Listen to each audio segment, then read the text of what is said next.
It looked like the Celtics had this game in the bag. A double-digit lead momentum on their side and the Knicks looking completely out of rhythm. But then something shifted. Slowly, possession started slipping. Shots that once felt automatic stopped falling. The defense cracked. Rotations were late.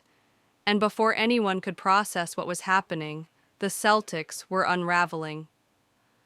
This wasn't just a comeback, it was a calculated collapse, and the Knicks were behind every move that caused it.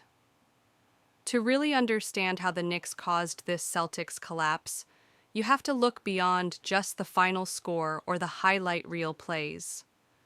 This was a breakdown rooted in strategy, discipline, and pressure, things that don't always show up in the box score but completely flip the momentum of the game. And it started with how the Knicks adjusted their defense early on. The Celtics looked comfortable. They were moving the ball, finding open shooters, and creating decent looks from three. But the Knicks didn't panic. They started to press up on the perimeter, forcing the Celtics to put the ball on the floor instead of settling into rhythm threes. It wasn't about eliminating the three-point shot altogether. It was about disrupting the timing of those shots. And once that rhythm was broken, everything else started to fall apart. Take Jason Tatum, for example. In the first half, he looked in control, even if he wasn't dominating the box score. He was drawing doubles, making quick reads, and the Celtics were getting good looks as a result. But in the second half, the Knicks switched things up.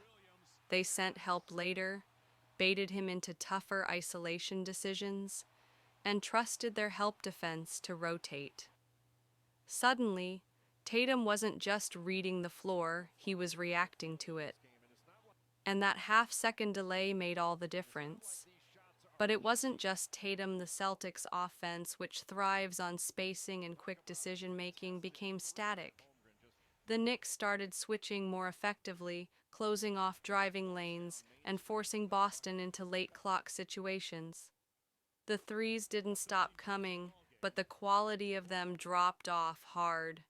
You'd see someone like Al Horford catch a kick out with plenty of space, but hesitate just enough to let the defense recover. Or Derek White getting a look in the corner, but fading away instead of stepping into it confidently. Meanwhile, on the other end, the Knicks played with patience. They didn't rush their possessions even when they were down.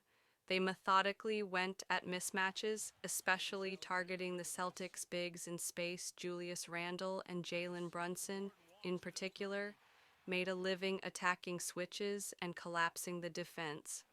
Every time the Celtics helped off a shooter, the Knicks made the right pass. Every time they tried to trap the ball, the Knicks spaced the floor just wide enough to punish it.